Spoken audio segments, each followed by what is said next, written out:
Préparez vos voyages avec l'agence Riverain Tour International installée à Paris et en Guadeloupe. Des séjours et circuits organisés comprenant hôtel, hébergement chez l'habitant, sans oublier les croisières toutes destinations. L'agence Riverain Tour, ce sont aussi des offres exceptionnelles de billets vers les Antilles ou vers Paris, ainsi que l'Afrique avec facilité de paiement. Riverain Tour, 3 rue Frébeau à Pointe-à-Pitre, 0590 91 72 10 et Paris 09 78 80 13 19. À Paris comme en Guadeloupe, l'équipe Riverain Tour sera toujours à votre écoute. Guadeloupe, actualité. Notez en bref qu'en France, 55 492 entreprises ont fait faillite en 2023, un niveau qui n'avait pas été atteint depuis 2017 selon la Banque de France. Et les ouvriers de la SCEA, la plantation à Capesterre-Belle sont en colère. Ils dénoncent les retards récurrents de paiement des salaires et sont toujours dans l'attente du versement de leur prime 2023 qui devait être réglée il y a 18 jours. Ils dénoncent également l'impunité des gros producteurs de bananes qui polluent l'environnement sans vergogne. On écoute Louis Molza, représentant du personnel au micro d'Olivier Félix. On a un problème à salaire. Et en ouvrier agricole, parmi la classe ouvrière dans le secteur d'activité, c'est nous qui sommes mal lotis. Et c'est nous qui avons touché moins d'argent et malheureusement, nous n'avons pas payé nous. Pendant 3 ans, tous les mois, nous avons des problèmes avec M. Assa. Le mois d'octobre dernier, il vient payer nous, au moins côté le 15 ou le 16, il va nous, mois d'octobre, il va nous en novembre. Et mois de novembre, il va nous le 18 décembre. Et en même ballon là, nous commandons. Et prime là, ils disent nous, prime là, il y a 48 heures, comme c'est un peu coincé. Bon, nous comprenons, en tant qu'humain, fait humain, comprenez, mais de 48 heures à jour là, là, on joue les bouts de doigts, le 18 décembre à le 5 janvier, il y a 18 jours. Et ils disent nous, 48 heures, il y a alors, nous avons constaté que Missia, ça c'est G qui a fait avec nous. Et nous, pas pareil pour nous faire G. Parce que la banque, il ne peut pas attendre vous. Hein.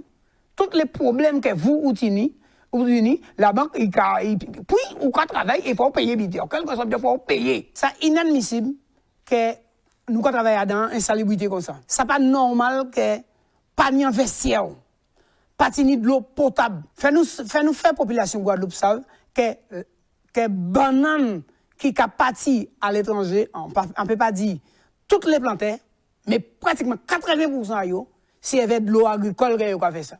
Et ils ont mis des produits chimiques en dedans pour arriver juste en poste à emballage là. Et après, même produit là, ils ont jeté dans la nature. Je vais lancer un appel pendant que nous là. L'ADL qui rôle qu'ils ont joué. Parce que si nous débutons que anti-malais qui mettent en poulailler devant Kazaï, eh bien, ils ont interpellé qu'il doit faire ça, il ne doit pas faire ça, et ils ont des amendes. Et des grands planteurs qui ont pratiquement 24 hectares, eh bien, ils ont jeté tout le bordel dans la nature. Rivière Kaoubé, juste à côté là, comme ça, eh bien, ils polluent, si les gens ont baigné plus bas, si les gens ont lavé linge plus bas, et Zola, il y a un lobby qui n'est pas normal, et ça a laissé passer comme ça, et pour eux, c'est normal, Effectivement, si vous pas dit rien, pour eux, si vous pas appelez vous, ou pas appelez, c'est que vous pas souffrir. La flambée des prix depuis 2 ans a fortement modifié les habitudes de consommation. Les paniers et caddies sont de moins en moins pleins, avec des clients en quête principalement maintenant de bonnes affaires. Les commerçants n'hésitent donc pas à changer les gammes des produits proposés et optent pour les moins coûteux. Regardez. Je pense que c'est peut-être aussi beaucoup lié à l'actualité. Donc les guerres, le mauvais temps, donc tout ça en fait ça favorise pas en fait une baisse des prix. Autant d'un coup non, vraiment ça me paraît un peu trop. Mais après je peux comprendre qu'il y ait une inflation, c'est normal, la vie elle coûte de plus en plus cher, on est de plus en plus nombreux, les produits se raréfient et il faut augmenter, c'est la loi de l'offre et de la demande. Plus il y a de demande et moins il y a de produits et plus le produit est cher. Donc tout ça c'est à peu près normal. Mais il y a peut-être des taxes qu'on pourrait éviter et certains produits qui pourraient être un petit peu moins taxés et ça nous permettrait peut-être de s'en sortir un petit peu mieux. Ma clientèle en fait elle est beaucoup plus regardante, elle est là parce qu'on a quand même en fait une clientèle fidèle. Mais c'est vrai qu'en fait, on essaie de s'adapter en fait à notre clientèle en essayant de remplacer un produit par un autre. Et on regarde beaucoup plus les prix, en fait. Je pense quand même qu'il va falloir faire attention et peut-être augmenter un peu le prix des menus parce que forcément, quand nous, ça nous coûte plus cher, à la fin, il faut qu'on augmente un petit peu pour trouver notre marge. Même si je voulais me rabattre en fait sur du local, le local, en fait, sur certains produits, ça coûte beaucoup plus cher que de l'import. Ben, pourquoi? Parce que pareil, il y a eu du mauvais temps, des produits, il y en a de moins en moins, en tous les cas sur les produits que les clients consomment. Donc il y en a moins, donc du coup c'est plus cher. Donc voilà. Donc du coup là aussi on s'approvisionne mais très peu. Les gens, dans tous les cas, que ce soit dans un supermarché ou au restaurant, ils vont devenir frileux. Si ça coûte plus cher, il y a toujours une petite période d'adaptation. Et puis à la fin, c'est résigné et les gens ils recommencent à consommer comme avant et ils ont encore gagné, quoi. Voilà, moi c'est comme ça que je vois le principe, quoi, le procédé. On essaye en fait d'avoir un peu plus d'articles en promotion, de faire profiter en fait des clients en fait des articles en promo, mais après on ne peut pas trop réduire non plus sur notre marge, parce que si on réduit notre marge, en fait on se met aussi en difficulté. Donc il vaut mieux je fais plutôt en fait un choix de produits, voilà, de gamme, plutôt que de réduire sur comment dirais-je, je vais plutôt réduire sur le nombre de références plutôt que sur la marge. Il y a des articles que j'aimerais m'arrêter parce qu'en fait après je suis aussi consommatrice, donc je ne vais pas aller acheter quelque chose en me disant oui je vais peut-être vendre un article, mais il faut voir sur la durée. Donc peut-être que le client en a besoin sur le moment, donc il va l'acheter, mais après le but c'est pas non plus que je jette. Donc je préfère ne pas faire et attendre que le prix baisse. Et s'il baisse pas, on remplace par un autre produit. Et maintenant, je reçois Guillaume Trichard, grand maître du Grand Orient de France. Bonsoir, monsieur Trichard. Bonsoir, monsieur. Alors, vous êtes le nouveau grand maître du Grand Orient de France. Vous avez donc été élu pour une année. Avant de faire un point, effectivement, sur votre mandature et votre passage ici en Guadeloupe, on vient de regarder justement un reportage sur l'inflation. Ça fait quand même 2-3 ans que la population française et la population mondiale enchaînent les mauvaises nouvelles entre guerre, augmentation des prix. Enfin, on sent que plus grand-chose ne va. Vers quoi on tend, monsieur Trichard? Vers quel type de monde on tend? En tout cas, on tend vers un monde qui, effectivement, est en proie aux crises. Une crise économique ou crise de l'inflation, crise du pouvoir d'achat. Au Grand Orient de France, nous réfléchissons aux questions de la dignité humaine. Et évidemment, quand on parle de pouvoir d'achat, de pauvreté, de précarité étudiante, des travailleurs pauvres, c'est des sujets évidemment qui nous intéressent, que l'on traite dans nos loges, dans nos 1400 loges réparties sur l'ensemble du globe. Et puis on traite également de la question des crises qui agitent la planète, et notamment par exemple, parce que vous êtes également sensible à ces questions, la crise climatique, avec le changement climatique qui devrait, il y a eu la COP28 il y a quelques jours, qui devrait beaucoup plus mettre en responsabilité les hommes et les femmes qui ont en charge de présider aux destinées des populations. Et puis vous parliez du contexte international avec les conflits qui se multiplient, la guerre en Ukraine qui s'éternise, le conflit au Proche-Orient. Le message des francs-maçons est un message de paix. La franc-maçonnerie, on dit qu'elle est là pour réunir ce qui est épars. Et vous savez que nous avons un illustre franc-maçon qui s'appelait Léon Bourgeois, qui a été le père de la Société des Nations, l'ancêtre de l'ONU, qui a été prix Nobel de la paix en 1920. Et son message à lui, c'était le multilatéralisme et la négociation. Et donc le message des francs-maçons, c'est un message de paix, c'est un message de dialogue. Il faut que partout où c'est possible, les hommes et les femmes humanistes se réunissent pour pouvoir trouver des solutions humanistes aux difficultés de ce monde. On aurait tendance à se demander s'il y a suffisamment justement d'humanistes dans ce monde, quand on voit que les crises prennent le pas et le dessus un peu partout. On parlait effectivement du conflit au Moyen-Orient, du conflit en Ukraine, on a un conflit naissant entre les deux Corées, on a peut-être un conflit sur les bras avec Taïwan. Enfin, on sent que tout le monde est un peu en mode belliqueux. Donc, est-ce qu'on pourrait parler d'humanité ces temps-ci, concrètement ? En tout cas, les francs-maçons sont des porteurs d'espérance et des travailleurs invétérés. On est des optimistes. Dans nos loges symboliques, nous réfléchissons aux maux de ce monde pour tenter d'y apporter modestement notre part, notre contribution. On dit que vous avez un pouvoir d'influence. Est-ce que vous pouvez infléchir justement des politiques et ramener tout le monde un peu vers de bons sentiments, de meilleurs sentiments? Ce ne sont pas les obédiences maçonniques qui influencent.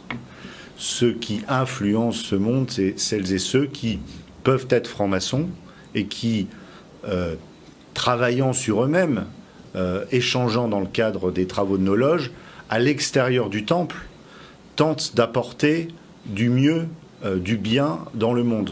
Donc l'influence, elle est là.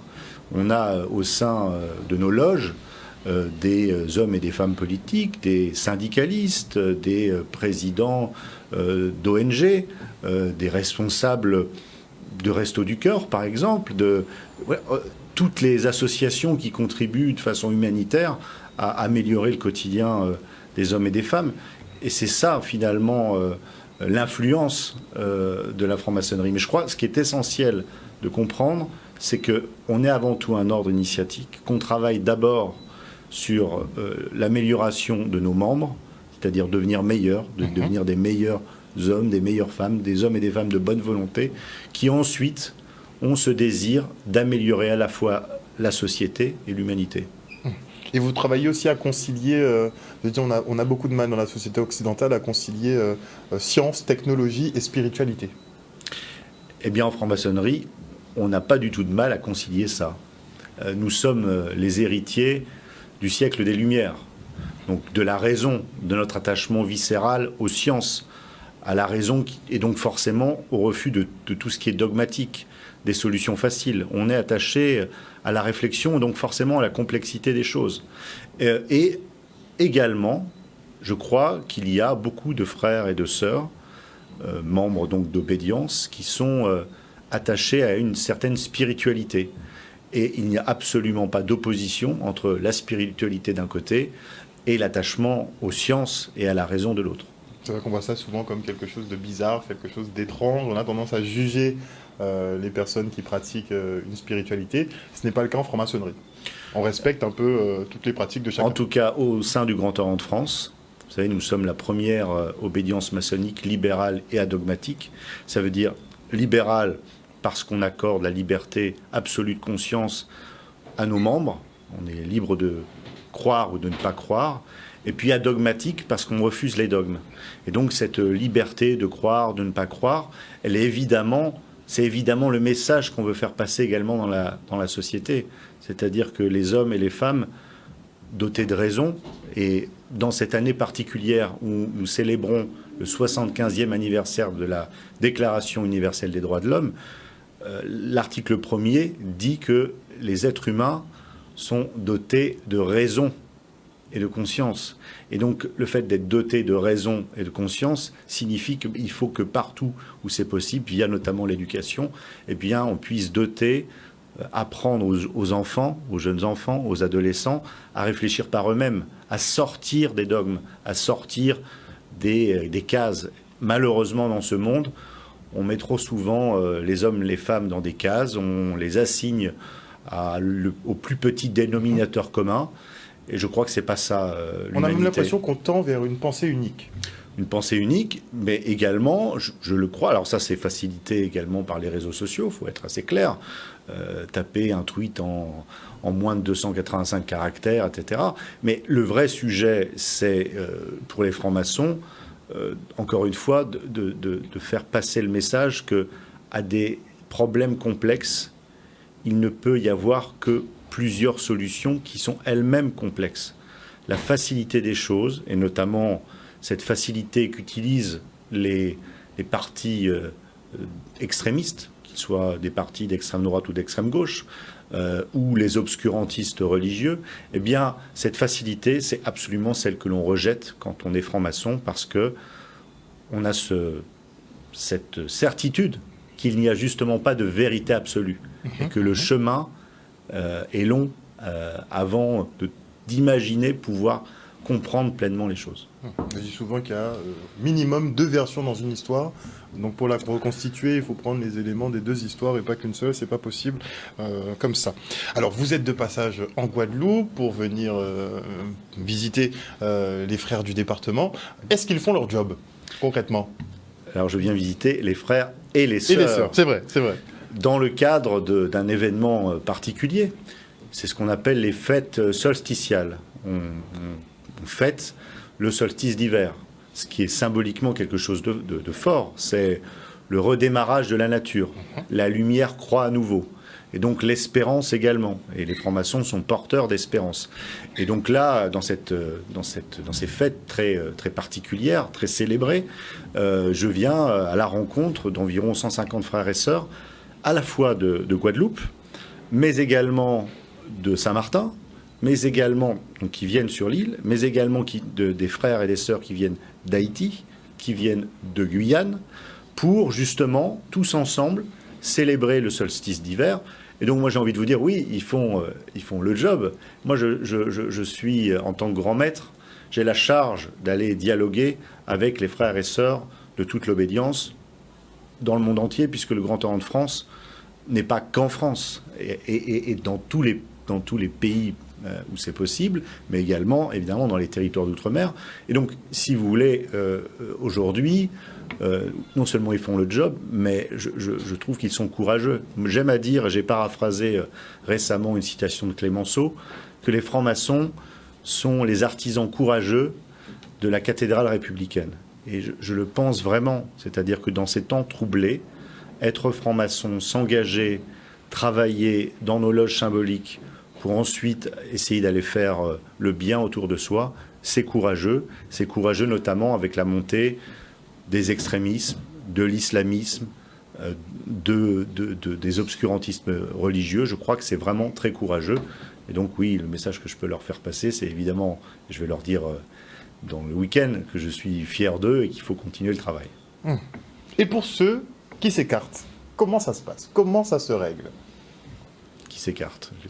Par exemple, on sait effectivement que pour accéder aux loges, bon, il y a certaines choses à faire, il y a un certain état d'esprit effectivement à avoir, mais est-ce que vous bannissez certains de vos membres?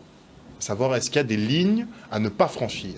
Au Grand Orient de France, il y a une ligne rouge qui est claire, nette et précise. L'appartenance à des partis politiques prônant le racisme, la xénophobie, la haine de l'étranger, de l'autre, l'homophobie, bref, tout ce qui contribue à rejeter l'autre, à le stigmatiser, oui, là c'est une ligne rouge. Et lorsqu'il y a des frères et des sœurs qui malheureusement tombent du mauvais côté de la société, en ayant succombé aux sirènes de l'extrême droite, à ce moment-là, il y a des procédures internes pour exclure ses frères et sœurs de l'obédience. Ça ne correspond pas aux valeurs de la loge, là, effectivement, au principe et aux valeurs fondateurs de la franc-maçonnerie, qui se veut justement être un ordre initiatique universaliste. Et à partir du moment où on est universaliste, on ne peut pas stigmatiser, assigner les hommes et les femmes selon leurs préférences sexuelles, leur couleur de peau, leur prétendue appartenance religieuse. Et donc, tous ceux qui prônent l'exclusion en fonction de cette assignation identitaire, oui, sont exclus. Mais on a une France qui glisse... Hélas. Lentement, mais sûrement... Hélas, et je l'ai dénoncé à plusieurs reprises, la contamination des esprits par l'extrême droite est une catastrophe.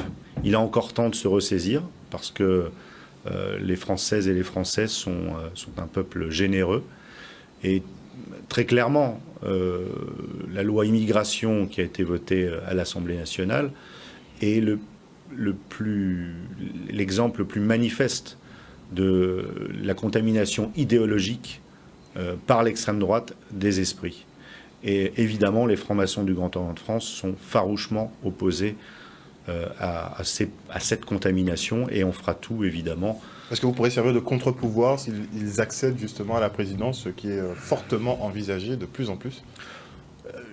rien n'est inéluctable. Je crois que ce qu'il convient de faire, c'est de répondre aux maux de la société.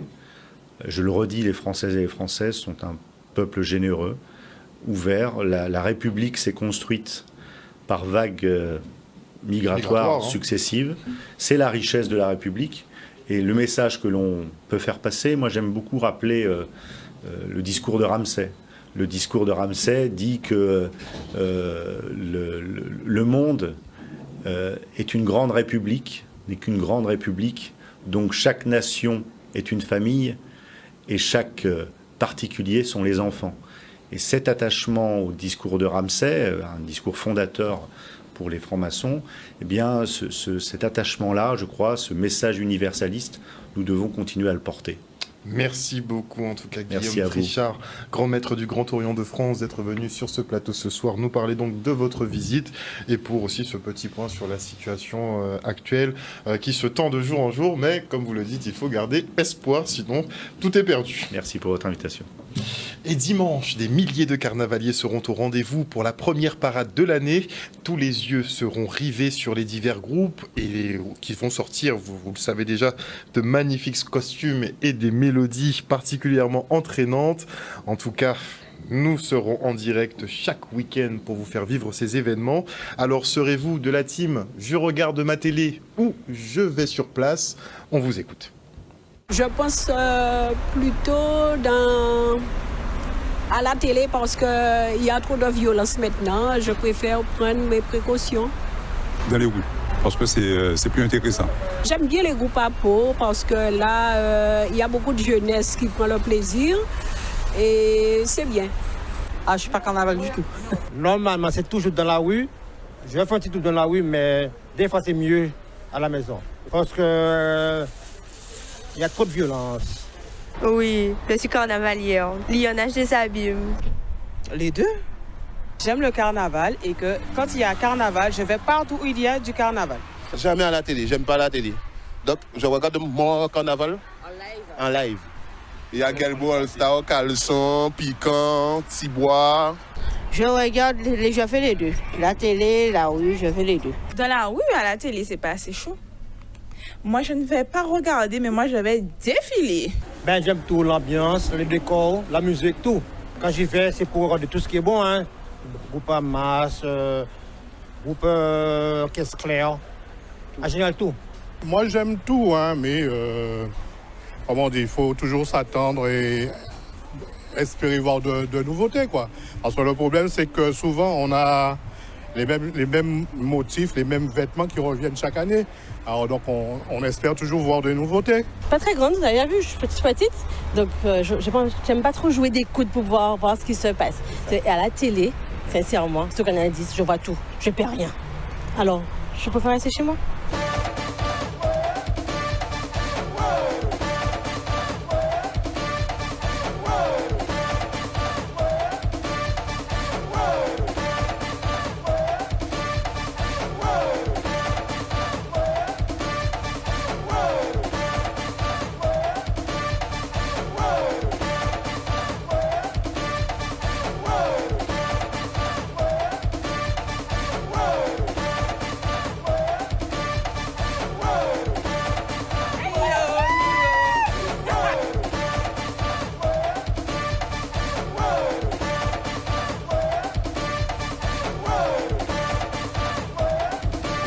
Vous êtes déjà chaud, vous êtes déjà prêt en tout cas. Et on se rend maintenant au pays de la Canne à Beauport pour un atelier autour du bain des marais. À cette occasion, l'ethnobotaniste Lily Lolia s'attelle à transmettre cette pratique ancestrale. Regardez.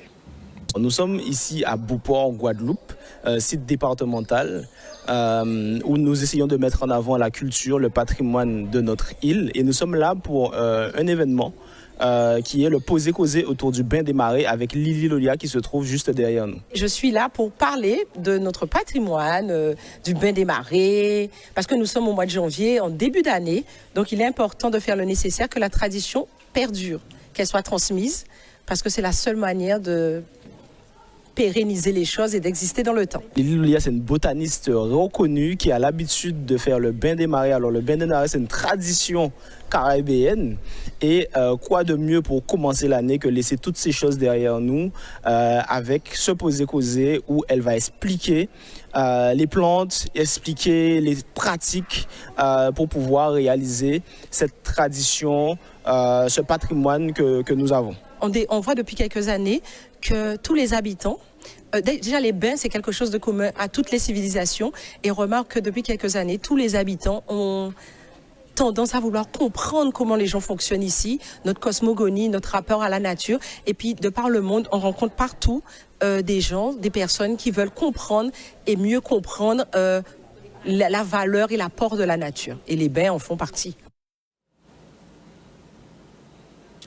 Et une fois bien nettoyé, vous êtes donc prêts pour courir. Et le mouvement culturel Monkey Moon, lui, est dans les starting blocks pour le déboulé de dimanche. Nous étions en répétition avec eux hier. Regardez.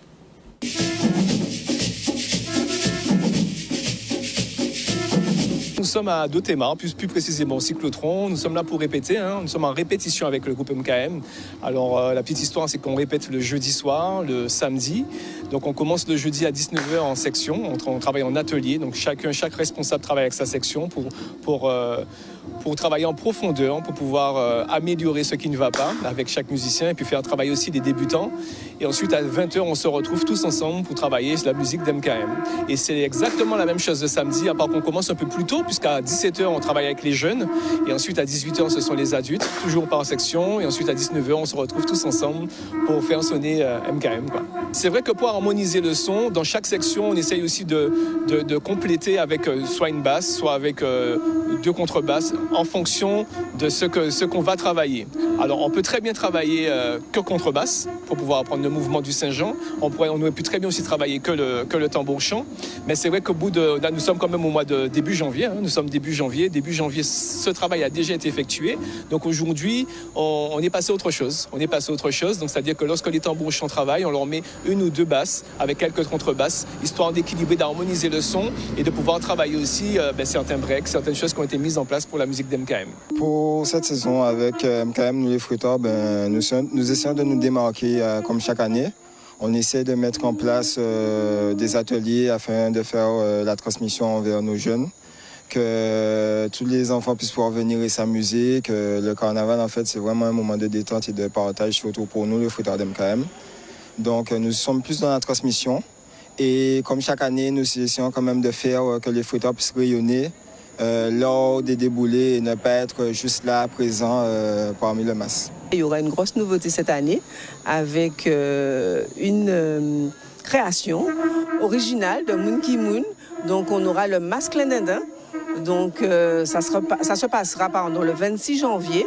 Donc en fait c'est une sorte de communion avec tous les groupes à Pau de Guadeloupe qui seront invités. Dimanche, tout le monde attend ça avec impatience. Ce sera la vraie sortie. Bon, nous en avons déjà effectué quelques-unes durant, avant le carnaval, notamment pour la fête des abîmes. Donc c'était le 8 décembre, c'était notre vraie première sortie. Et nous avons enchaîné avec cette sortie du premier, où c'est le bain des marées, où c'est symbolique, où nous prenons la première sortie et le premier bain pour cette année carnavalesque. Un reportage de Vianney Valverde. Et on se rend maintenant aux côtés du groupe Excellence pour leur répétition.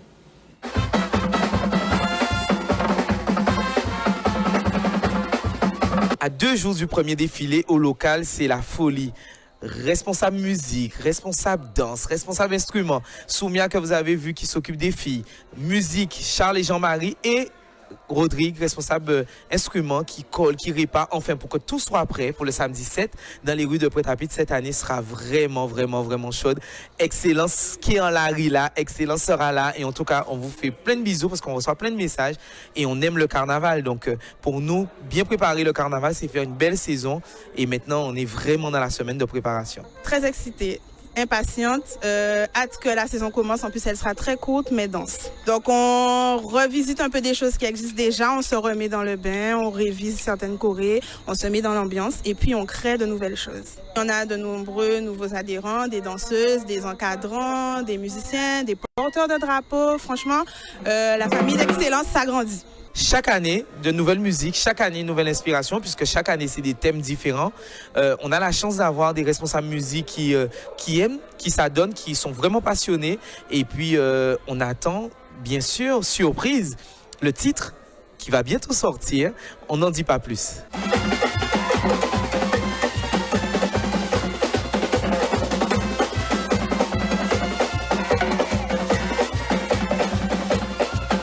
Outremernews.fr, le site de l'actualité Outre-mer, 24 heures sur 24 et 7 jours sur 7. Retrouvez la chaîne Outremer News sur YouTube.